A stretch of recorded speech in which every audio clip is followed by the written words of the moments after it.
우리 성경 봉독하겠습니다. 사도행전 9장 17절에서 20절입니다. 사도행전 9장 17절에서 20절입니다. 우리 한 절씩 보도록 하겠습니다. 아나니아가 떠나 그 집에 들어가서 그에게 안수하여 이르되 형제 사울아 주 곧 내가 오는 길에서 나타나셨던 예수께서 나를 보내어 너로 다시 보게 하시고 성령으로 충만하게 하신다 하니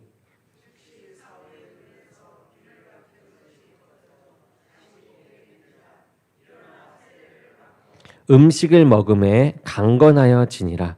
사울이 다메섹에 있는 제자들과 함께 며칠 있을새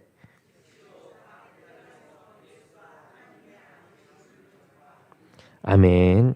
잠시 기도하겠습니다. 사랑해 주님 감사합니다. 오늘 또 말씀과 함께 하는 시간을 허락하여 주심으로 주님께 나오게 하심에 감사드립니다. 또 이 말씀을 가지고 나아갈 때 큰 은혜와 능력을 받기 원하오니 주의 종의 입술과 생각과 마음을 주관하시어 온전한 말씀이 선포되고 그 가운데 성령께서 임재하는 역사가 있게 하여 주옵소서. 주께서 함께 하실 줄 믿사오며 예수 그리스도의 이름으로 기도드립니다. 아멘. 아멘. 오늘 말씀은 어떻게 보이십니까? 라는 제목으로 말씀을 전하도록 하겠습니다. 여러분들에게 조금 어려운 질문을 하나 하려고 합니다. 만약 여러분이 보지 못하고 듣지 못하고 말하지 못하는 상태에 있다라고 해보도록 합시다. 이러한 상태에서 한 가지만 고칠 수 있다면 그렇다면 여러분은 보는 것, 듣는 것, 말하는 것 중에 어느 것을 고치시겠습니까? 분명 상상만 해도 어려운 고민이 됩니다. 상상하고 싶지도 않은 상황이죠. 보고 듣고 말하는 것 모두 다 너무나도 중요한 것이라 고르는 것이 고민되는 것이 사실입니다. 그래도 우리가 한번 골라보자고 했을 때 여러분은 어느 부위를 고치시겠습니까? 저 같은 경우는 보는 것을 고칠 것 같습니다. 듣는 것을 고친다고 할 때는 모든 듣는 말들이 거짓인지 사실인지 거짓 진실인지 물어보지도 못하고 보지도 못하니 확인할 길이 없어서 불안할 것 같습니다. 말하는 것을 고친다고 한다면 보지도 듣지도 못하는 상황에서 이제 앞에 상대가 있는지 없는지 모르는데 그냥 혼자 말하는 것 같아 너무 쓸쓸할 것 같습니다. 그래서 보는 것을 저는 고칠 것 같아요. 여러분들은 어떻습니까? 물론 보는 것을 고치는 것도 애로사항이 있죠. 듣지 못하고 말하지 못하니 보는 것으로 모든 것을 판단하기 때문에 의심이 생길 수 있을 것 같습니다. 그럼에도 저는 보는 것을 고칠 것 같아요. 아마 여러분들은 다른 것을 고친다고 하실 수도 있습니다. 다른 성향을 가지고 또 다른 생각을 가지고 다른 이유를 가지고 있기 때문에 다 다른 선택을 할 것이에요. 그런데 우리가 이 어떤 것을 고치고 싶은지는 중요한 것이 아닙니다. 중요한 것은 고치고 싶은 것이 나에게 얼마나 큰 영향을 주고 있는가 우리가 그것을 보았으면 하는 것입니다. 사탄이 주는 많은 유혹들은 대개 이 눈과 귀와 이 입을 통해서 거의 대부분이 들어오게 됩니다. 그렇게 들어와서 우리로 하여금 이렇게 죄를 짓게 만드는 것이죠. 그만큼 눈과 귀와 이 입은 우리에게 큰 영향을 미치는 기관입니다. 그렇기 때문에 우리가 무엇을 보고 무엇을 듣고 또 무엇을 말하는가는 우리의 신앙생활에서도 매우 중요하고 우리가 늘 관심을 가지며 가야 할 그런 주제가 되는 것입니다. 오늘은 이 세 가지 눈, 귀, 입, 즉 보고 듣고 말하는 것 중에 눈, 바로 보는 것에 조금 초점을 두면서 이야기하고자 합니다. 특히 보는 것이 바뀌게 되는 그 시점을 보면서 그 시점에 어떻게 시선이 바뀌게 되는지 그 과정을 함께 살펴보고자 합니다. 오늘의 주인공은 바울이에요. 본문에는 사울이다라고 나옵니다. 여기서 사울은 히브리식 이름이에요. 그리고 바울은 그리스식 이름입니다. 지금은 사울로 이름이 쓰이게 되지만 나중에는 바울이라는 이름으로 쓰게 되는데, 그게 그 바울이라는 이름을 쓰게 된 이유는 본격적으로 헬라인을 대상으로 한 이방인 사역에 나서게 된 이후부터 바울이라는 이름을 쓰게 됩니다. 사울에서 바울로 이름이 바뀐 것이 아니라 두 가지 이름 다 쓰고 있는 것이죠. 이러한 바울, 즉 이 사울은 예수님을 만나기 전에는 예수님을 믿는 자들을 핍박하던 자였습니다. 이렇게 예수님을 거부하는 이유는 그가 보고 배우고 또 자라온 환경에서 나타나게 되는데요. 우리 사도행전 22장 3절에서 5절을 보게 되면 이렇게 나옵니다. 나는 유대인으로 길리기아 다소에서 났고 이 성에서 자라 가말리엘의 문화에서 우리 조상들의 율법에 엄한 교훈을 받았고 오늘 너희 모든 사람처럼 하나님께 대하여 열심히 있는 자라. 내가 이 돌을 박해하여 하나님 예수님의 도죠. 박해하여 사람을 죽이기까지 하고 남녀를 결박하여 옥에 넘겼노니 이에 대제사장과 모든 장로들이 내 증인이라. 또 내가 그들에게서 다메섹 형제들에게 가는 공문을 받아가지고 거기 있는 자들로 결박하여 예루살렘으로 끌어가다가 형벌받게 하려고 가더니, 자, 이렇게 나옵니다. 그러니까 사울은 모세 율법에 열심히 있던 자였던 거죠. 그리고 당대 최고의 유대 학자 이 랍반 가말리엘의 문화에서 수학했던 자였습니다. 그리고 철저한 바리새인으로 매우 엄격한 교훈을 받았던 자였고 유대교를 신봉한 광적인 신자였습니다. 특히나 이 스데반 집사의 재판에서도 입회하였던 자로서 증인 역할을 했습니다. 그리고 스데반의 처형을 마땅한 처사로 여겼던 사람이죠. 이로 인해서 사울은 유대교 내에서 실력과 이 야망을 겸비한 젊은 지도층 인사로 촉망받는 그런 자였습니다. 이러한 측면에서 사울은 예수님을 믿는 자들을 박해하는 일에 앞장섰던 것이죠. 이 사울의 시선은 이렇게 이런 환경 가운데 자라나면서 사람을 살리는 것이 아니라 사람을 죽이는 시선으로, 정죄하고 판단하는 시선으로 나아갔습니다. 이 시선은 자신이 속해 있던 자리에서 만들어진 것이죠.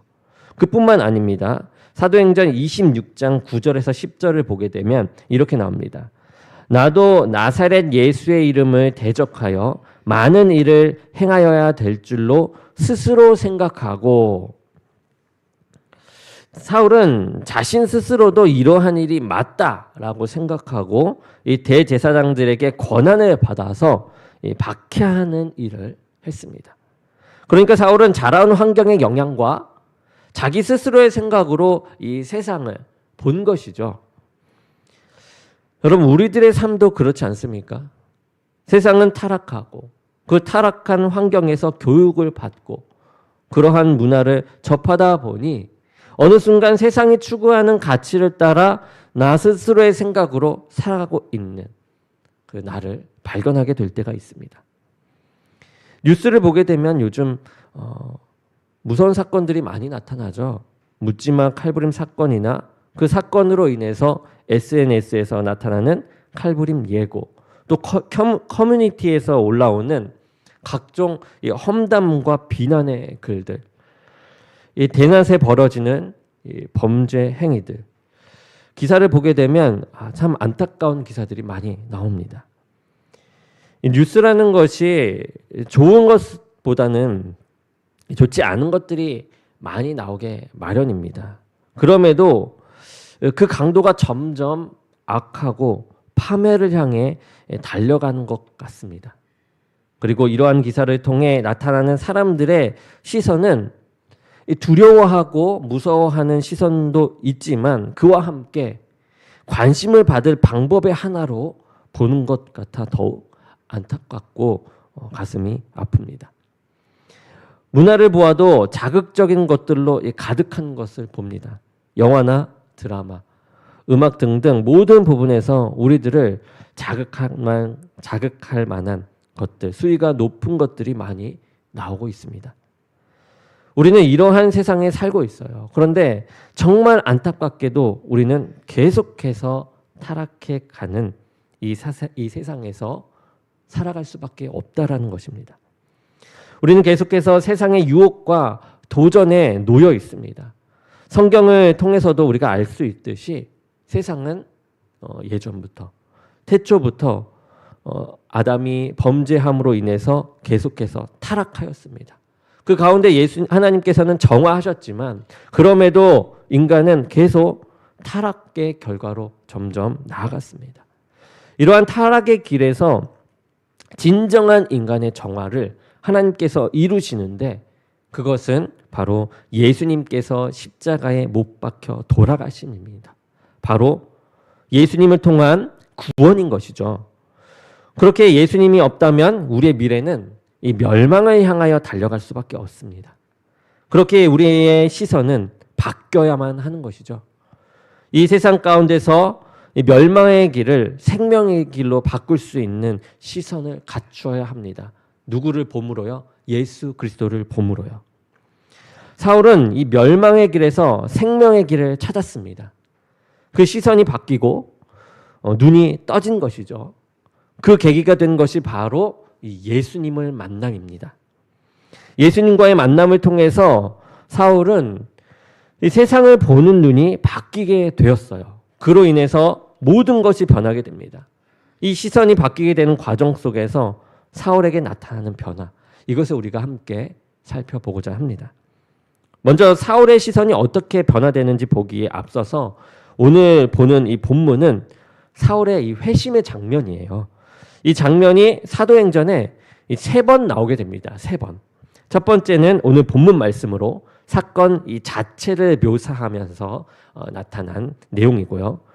두 번째는 사도행전 22장에 나오는 말씀으로서 이 성전 복합 건물의 이 제한 구역 안에서 헬라인들을 데리고 들어갔다가 이 소문 때문에 체포되어서 예루살렘의 유대 당국자 앞에서 자신을 변호할 때 이 회심 장면을 이야기합니다. 그때에 나타난 장면이고요. 또 세 번째는 사도행전 26장에서 이 아그리빠 2세 왕 앞에서 자신을 변호할 때 이 회심 장면을 이야기합니다. 이 세 본문을 우리가 두루 찾아가면서 예수님을 만난 이 사울의 변화가 어떻게 변하게 되는지 우리가 함께 보도록 하겠습니다. 먼저 첫 번째로 예수님을 만남으로 세상의 것이 가려지게 됩니다. 이 사울은 예수님을 만나자 눈이 멀게 돼요. 앞을 볼 수 없는 상태가 된 것을 우리가 볼 수 있습니다. 예수님을 만나자 그 광채로 인해서 앞을 볼 수 없는 상태가 된 것이죠. 그런데 그 광채가 비춰질 때 사울이 본 것이 있으니 무엇입니까? 바로 그 광채입니다. 광채만은 보지 않겠습니까? 사울은 빛을 보았어요. 다른 사람과 같은 빛을 보았는데 사울은 함께 있던 사람들과는 다른 음성을 들었고 또 눈까지 멀게 되었습니다. 우리 사도행전 9장 7절을 보게 되면 이렇게 나옵니다. 같이 가던 사람들은 소리만 듣고 아무도 보지 못하여 말을 못하고 서 있더라. 사도행전 22장 9절에는 나와 함께 있는 사람들이 빛은 보면서도 나에게 말씀하시는 이의 소리는 듣지 못하더라. 이 사도행전 9장과 22장에 나온 내용이 뭔가 상반돼서 나온 것 같죠? 같이 있던 사람들이 9장에서는 소리를 듣고 아무것도 보지 못했다라고 합니다. 그런데 22장에서는 빛은 보고 소리는 듣지 못했다라고 합니다. 이제 오류로 보이지만 내용들을 종합해서 보게 되면 함께 있던 사람들은 소리는 들었지만 그 음성의 의미는 알지 못했던 것이에요. 그리고 빛은 보았지만 그 안에서 예수 그리스도를 보지 못했습니다. 그렇다면 사울과 같이 있던 사람들은 무엇이 달랐을까요? 사울이 본 빛과 함께 있던 사람들이 본 빛이 다른 빛이었을까? 사울과 사람들이 본 빛이 다른 빛이었을까? 같은 빛을 받았음에도 사울은 그 빛 안에서 예수님을 찾아냈다라는 것이죠. 예수님의 음성을 들었고 그 음성에 사울은 응답하였습니다. 사울은 예수님을 만나게 된 것이죠. 다른 사람들은 만나지 못한, 그 빛 가운데 만나지 못한 예수님을 사울은 만났습니다. 사울아, 사울아, 너가 어찌하여 나를 박해하느냐? 라고 말씀하실 때 주여 누구시나이까? 나는 너가 박해하는 예수라. 이 대화 속에서 사울은 엄청난 충격을 받았을 것입니다. 내가 그렇게 박해했던 사람들이 믿었던 그 예수님이 진짜 하나님이시다니, 진짜 메시아라니, 그렇다면 나는 지금까지 뭘 하고 있던 거지?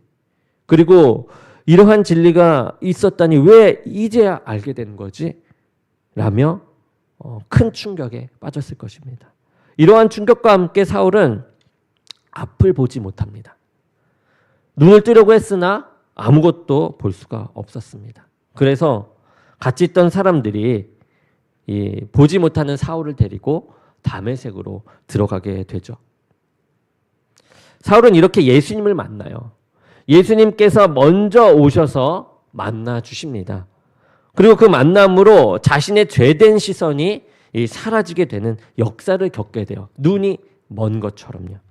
하나님을 연구하던 사람이었지만 하나님의 사랑은 없었던 사울에게 하나님의 사랑이 무엇인지, 진짜 법이 무엇인지, 진짜 진리가 무엇인지 보여주신 것입니다. 그 진리를 통해 세상에서 만들어진, 내가 스스로 만들었던 그 시선들이 한순간에 눈이 멀듯 사라진 것입니다.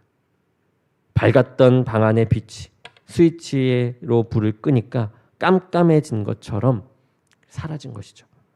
자신이 추구했던 모든 것이 가짜임을 사울은 알게 된 것입니다.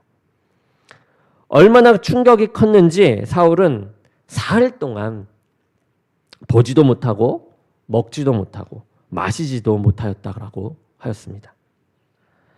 여러분, 우리가 예수님을 진정으로 만나게 되면 이 세상을 향한 시선, 세상으로부터 나온 시선이 한순간에 탁 꺼지게 됩니다. 세상의 시선으로 예수님을 보게 되는 것이 아니라 예수님을 만나면 세상의 시선이 활동을 멈추게 된다라는 것이에요. 그렇게 생각했던, 우리가 추구했던 그 생각들이 잠시 멈추고 예수님에 대해서 먼저 묵상하고 보게 된다라는 것입니다. 불의, 악독, 사기, 도적질, 비방, 자신의 판단 등등 모든 악한 시선들이 활동을 멈추게 됩니다. 우리들의 판단과 생각들이 멈추게 돼요. 세상의 시선으로는 예수님을 볼 수 없기 때문입니다. 그렇기에 먼저 찾아오셔서 예수님은 강권적으로 역사하십니다. 그리고 그의 능력으로 이 세상의 시선을 멈춰버리시는 것이죠. 그리고 이제는 예수님 자신을 보게 합니다. 사랑의 법을 보게 하는 것이죠. 그것에 먼저 빠져들게 하는 것입니다. 2차 세계대전 당시에 한 젊은 병사와 결혼해서 이 캘리포니아 사막에서 살게 된 한 여인이 있습니다. 이 남편을 따라가기는 했어요. 그렇지만 사막의 황량함과 혼자 지내야 하는 그 지루함을 참다 못한 그녀는 마침내 친정 어머니에게 편지를 띄웁니다. 어머니, 저는 집으로 돌아가고 싶습니다. 이 메마른 사막이 너무나 싫습니다. 이곳은 살기에 너무 끔찍한 지역입니다. 그녀의 어머니가 이 편지에 답장을 보내왔습니다. 거기엔 다음과 같이 아주 짧은 글이 쓰여 있습니다. 두 사람이 감옥의 철장을 내다보고 있었다. 한 사람은 진흙을 보았고 한 사람은 별을 보았단다. 어머니가 보낸 글의 의미를 간파한 이 세덱은 진흙을 보기를 멈춥니다. 그리고 별을 찾기로 결심했습니다. 그녀는 사막에 꽂힌 이 선인장에 대해 연구하기 시작했고 또한 그 근처 인디언의 말과 풍습, 그 전통을 연구했습니다. 그 결과 남편의 이 군 복무 기간이 끝난 그쯤에 그녀는 사막에 대해 전문가가 되어서 좋은 책을 쓰기까지 했다라고 합니다. 이 세덱이 사막의 이 황량함을 보았을 때는 이 지루함으로 인해 사막에 사는 것 자체가 너무나도 힘이 들었습니다. 하지만 어머니의 말대로 시선을 옮겼을 때 그 삶이 완전히 바뀌게 된 것입니다. 예수님은 우리의 시선을 바꾸시는 분이십니다. 우리가 바라보고 있던 그 끔찍한 시선을 멈추시고 예수님을 바라보게 하십니다. 예수님을 만난 여러분의 시선은 어떠십니까? 예수님의 말씀을 만났다면 예수님을 바라보시기 바랍니다. 그러면 우리가 보고 있는 세상의 시선은 딱 꺼지게 될 것입니다. 멈추게 될 것입니다. 너무 화가 납니다. 너무 피곤합니다. 너무 억울합니다. 너무 끔찍합니다. 너무 슬픕니다. 너무 아픕니다. 우리의 이러한 이 시선들, 이러한 마음들은 우리가 예수님을 바라볼 때 사라지게 될 것입니다. 예수님을 만나는 그때에 우리는 우리의 이름을 불러주시는 그 예수님의 음성을 듣게 될 줄로 믿습니다. 그리고 나를 고통스럽게 하고 악하게 하는 이 세상의 시선들은 예수님에게 가려져 멈춰지게 되고 오직 예수님만 바라보게 될 줄로 믿습니다. 두 번째는 예수님을 만남으로 하나님의 뜻을 보게 됩니다. 사울은 지금 기도 중에 있습니다. 눈이 먼 상태죠. 밥도 못 먹고 있는 상태에서 이제 기도하고 있습니다. 그때에 환상을 보게 됩니다. 그 환상에는 아나니아가 와서 안수하는 그 장면을 보게 됩니다. 이때 아나니아도 예수님께서 보여주시는 환상을 통해서 주님께서 왜 사울을 부르시는지 알려주고 계세요. 그리고 지금 기도 중에 있는 저 사울이 너가 올 것을 기다리고 있다라고 하며 안수해 주라라고 이야기하십니다. 아나니아는 사울이 어떠한 사람인지 알고 있었어요. 그래서 이 안수하는 것이 조금 못마땅했던 것 같습니다. 그래서 주님께 이렇게 말합니다. 사울은 우리를 박해하는 사람입니다. 그리고 대제사장들로부터 권한을 받아서 우리의 이름을 주의 이름을 부르는 자들을 잡아가려고 여기에 왔습니다. 라고 이야기해요. 그때 주님께서는 사울이 이방 사람들과 왕들과 이스라엘 사람들 앞에서 내 이름을 전하도록 선택받은 내 도구다라고 말씀하시면서 내 이름을 위해 그가 얼마나 많은 고난을 당해야 할지 내가 그 사울에게 보여줄 것이다 라고 이야기하십니다. 아나니아는 주님의 이 말씀을 듣고 그 말씀에 순종하여 안수를 하기 위해 사울을 찾아갑니다. 그리고 사울에게 이제 손을 얹죠. 그러면서 말을 합니다. 사도행전 9장 17절입니다. 우리 본문 말씀이죠. 아나니아가 떠나 그 집에 들어가서 그에게 안수하여 이르되 형제 사울아 주 곧 내가 오는 길에서 나타나셨던 그 예수님께서 나를 보내어 너로 다시 보게 하시고 성령으로 충만하게 하신다 하니 이때 사울의 눈에서 비늘 같은 것이 벗겨져 다시 보게 돼요. 성령 충만, 보게 하심과 성령 충만함으로 벗겨지게 됩니다. 그리고 세례를 받게 되죠. 여기에서 다시 보게 되는 이 사울은 눈이 떠지기만 한 것이 아닙니다. 비닐이 벗겨지게 되죠. 그리고 이때 주님께서는 앞으로의 사울의 사역들, 일들을 보여주시게 돼요. 그러므로 사울이 보아야 할 것이 무엇인지, 그 사역 안에서 무엇이 중요한지, 무엇을 기준으로 이 모든 것을 봐야 하는지, 무엇을 분별하며 보아야 하는지 그 시선을 함께 주십니다. 이것은 사도행전 22장에서 우리가 알 수 있어요. 사도행전 22장 14절입니다. 제가 읽어드리겠습니다. 그가 또 이르시되 우리 조상들의 하나님이 너를 택하여 너로 하여금 자기 뜻, 이것은 하나님의 뜻이에요. 하나님의 뜻을 알게 하시며 그 의인을 보게 하시고, 그 의인은 이제 하나님의 아들 예수님을 보게 하시고 그 입에서 나오는 음성, 그 입은 예수님의 입에서 나오는 음성을 듣게 하셨으니 라고 얘기해요. 이 사울은 하나님의 뜻을 알았습니다. 그리고 예수님을 보게 된 것이에요. 그리고 예수님의 음성을 듣게 됩니다. 사울은 이 체험으로 하나님으로부터 세상을 분별할 시선을 얻게 돼요. 하나님의 뜻을 알았기 때문이에요. 그리고 예수님을 보고 그 음성을 들음으로 이제 증인으로서 담대히 확신을 가지고 나갈 수 있게 된 것입니다. 이것은 아그리빠 왕에게 이야기한 장면에서도 알 수 있습니다.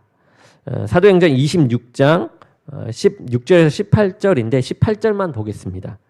그 눈을 뜨게 하여 어둠에서 빛으로 사단의 권세에서 하나님께로 돌아오게 하고 죄사함과 나를 믿어 거룩하게 된 무리 가운데서 기업을 얻게 하리라 하더이다. 여기서 그라고 하는 것은 이방인입니다. 이방인의 눈을 뜨게 하여서 어둠에서 빛으로 사단의 권세에서 하나님에게로 돌아오게 한다라고 합니다. 사울 자신이 예수님을 만남으로 하나님의 뜻에 눈을 뜬 것처럼, 이 사랑의 눈을 뜬 것처럼 이방인에게도 그러한 하나님의 뜻, 이 사랑을 전하겠다. 하나님의 시선을 전한다라는 것이죠. 하나님이 이 세상을 어떻게 바라보는지, 사람을 어떻게 바라보는지 그것을 우리의 타락한 눈을 주님께서 만져서 하나님의 눈으로 보게 하신다라는 것입니다. 그러므로 사단의 권세에서 하나님에게 돌아오게 하는 그런 구원의 역사를 이루게 하신다라고 합니다. 사울은 예수님을 만나는 순간 이 하나님의 뜻을 알게 돼요. 이제 사울의 눈은 세상을 향하지 않습니다. 어떠한 시선을 가져야 할지 확실하게 알게 되었거든요. 여러분, 우리의 삶 속에 명확한 옳고 그름이 있나요? 바른 방향이 무엇입니까? 우리는 제대로 분별하고 있습니까? 어떠한 방향으로 방향을 바라보고 살아가고 계십니까? 여러분, 진정한 분별, 진정한 진리는 하나님의 시선, 즉 하나님의 뜻에서 나오게 됩니다. 그리고 그 하나님의 뜻은 사랑입니다. 한 가족이 있었습니다. 그 가족에 이게 남매가 있는데 이 남매는 항상 자신보다 상대를 더 아끼고 사랑하면서 정답게 살아가고 있었습니다. 그러다 어느 날 이 남매에게 뜻하지 않은 불행이 찾아오게 돼요. 여동생이 몹쓸 중병에 걸리게 됩니다. 다행히 비싼 수술 비용은 병원 측에서 남매의 가정 형편을 감안해 감면해 주기로 했고 나머지 이 치료 비용은 정부에서 보조해 주기로 합니다. 문제는 수혈이었어요. 여동생이 희귀한 혈액형을 가진 탓에 이 혈액을 구하기가 쉽지 않았기 때문입니다. 그런데 이 천만 다행히도 이 오빠의 혈액형이 여동생과 일치한다라는 검사 결과가 나오게 됩니다. 그런데 하지만 이 어린 아이에게 수혈은 결코 쉬운 일이 아니었습니다. 나이 어린 꼬마가 과연 수혈을 감당할 수 있을지 염려되었던 이 의사는 아이에게 피를 뽑을 때의 고통을 잘 참아낼 용기가 있는지 물어봅니다. 이 아이가 한참을 생각합니다. 이 10살짜리 이 꼬마는 이윽고 중대한 결정을 내렸다는 듯이 천천히 고개를 끄덕였습니다. 아이의 얼굴에는 어느새 용기와 책임감이 가득 넘쳐 흐르고 있었어요. 피를 뽑는 동안 아이는 아무 말도 없이 옆 침대에 누워있는 여동생을 향해 미소를 지으며 여동생의 몸 안으로 혈액이 들어가는 모습을 바라보았습니다. 그런데 수혈이 끝나자 아이는 미소를 거두고 걱정스러운 표정과 이 떨리는 목소리로 의사 선생님께 물어봅니다. 의사 선생님, 이제 저는 얼마나 살 수 있습니까? 의사는 순간 이 꼬마의 순진함에 웃음이 터져 나올 뻔했지만 다시 마음을 추스렸습니다. 10살짜리 이 꼬마에게 이 수혈은 곧 생명을 잃게 되는 일로 여겨졌던 것이죠. 그런데도 아이의 그 의연하게 이 여동생에게 이 수혈을 해주는 그 모습에 의사는 감동을 받습니다. 이것은 어린 소녀에게는 목숨을 건 이 결정이었던 것입니다. 의사는 아이의 눈높이에 맞춰서 손을 잡아주면서 말을 합니다. 꼬마야, 넌 안 죽어. 수혈을 했다고 사람이 죽지는 않아. 그러자 아이의 표정이 밝아집니다. 그리고 이야기합니다. 정말요? 그럼 저는 몇 년이나 더 살 수 있나요? 의사는 이 사랑이 가득한 눈빛으로 그 아이에게 말합니다. 넌 100살까지 살 수 있단다. 너는 아주 건강해. 그 말을 듣자마자 아이는 이 병실을 팔짝팔짝 뛰면서 기뻐서 어쩔 줄 몰랐다고 합니다. 자신이 괜찮다는 걸 확인하기 위해 바닥을 몇 바퀴 굴러보기도 했습니다. 그러다 갑자기 이 주사 바늘을 꽂았던 팔을 내밀더니 심각한 표정으로 의사에게 다가갑니다. 그러면서 말하죠. 그럼 저의 피를 반만 뽑아서 제 동생에게 주세요. 그렇게 하면 우리 둘은 각각 50년씩 살 수 있을 거예요. 성경에서도 우리를 향한 엄청난 사랑이 나오게 되죠. 바로 예수님의 사랑입니다. 예수님께서는 우리의 이 죄악된 모습을 보고도 가르치시고 인내하시고 감싸주셨습니다. 예수님은 그들에게 저주를 내리실 수도 있는 분이셨어요. 위대한 분이십니다. 전능하신 분이셨어요. 그렇지만 그렇게 하지 않으셨습니다. 오히려 십자가에 달리시기까지 우리를 사랑하셨습니다. 범죄하여 죽어 마땅한데도 불구하고 예수님은 그들에게 사랑을 베푸셨습니다. 친히 하나님과 인간 사이의 다리가 되셨습니다. 이러한 예수님을 만난 우리들은 이제 이 세상의 눈에서 사랑의 눈으로 바뀌게 될 줄로 믿습니다. 세 번째는 예수님을 만남으로 이제 성령으로 하나님의 뜻을 실천할 힘을 받게 됩니다. 사도행전 9장 18절에서 19절을 보게 되면 이렇게 나옵니다. 즉시 사울의 눈에서 비늘 같은 것이 벗겨져 다시 보게 된지라.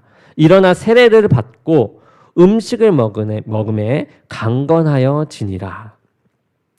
사울은 눈이 떠져서 다시 보게 됩니다. 그리고 성령 충만함을 받게 돼요.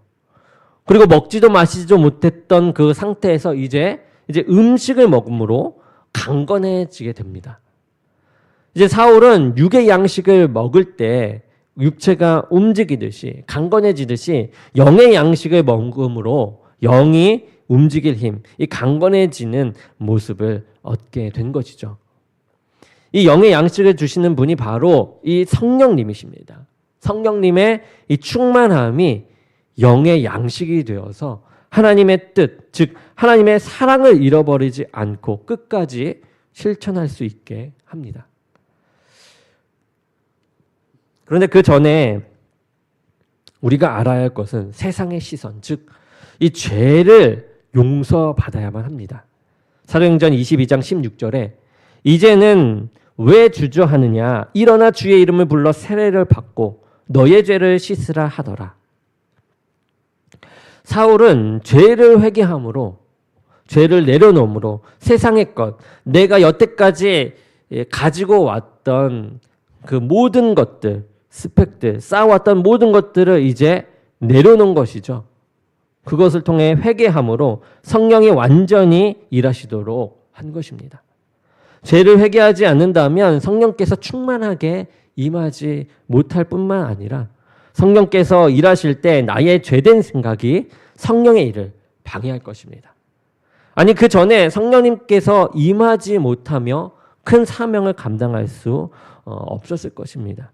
그러나 사울은 이 성령의 충만함을 받았고 죄를 회개함으로 크게 쓰임을 받았습니다. 우리에게도 영의 양식이 필요합니다. 성령님께서는 날마다 우리에게 충만하게 임합니다. 사도행전 22장 16절에서 이야기했듯 하나님께서 하나님의 뜻을 우리에게 알려주시고 예수님을 보여주시고 예수님의 음성을 듣게 하신 이 시점에서 우리는 이제 주저할 필요가 없습니다. 이제 죄를 씻음을 받아야 합니다. 회개하며 나아가야 합니다. 그리고 영의 양식을 충만하게 받아서 움직이면 되는 것입니다. 하나님께서는 우리들을 부르셨습니다. 세상의 시선에서 이제는 하나님의 시선을 가지라라고 말씀하고 계십니다. 그 시선은 바로 사랑의 시선입니다. 하나님께서는 우리에게 사랑이 무엇인지 태초부터 알려주셨습니다. 그리고 이미 예수님을 통해서 진정한 사랑, 위대한 사랑을 보여주셨습니다. 그리고 사랑으로 실천할 수 있도록 힘주시는 성령님까지도 보내주셨어요. 우리는 이제 주저하지 말고 움직여야만 합니다.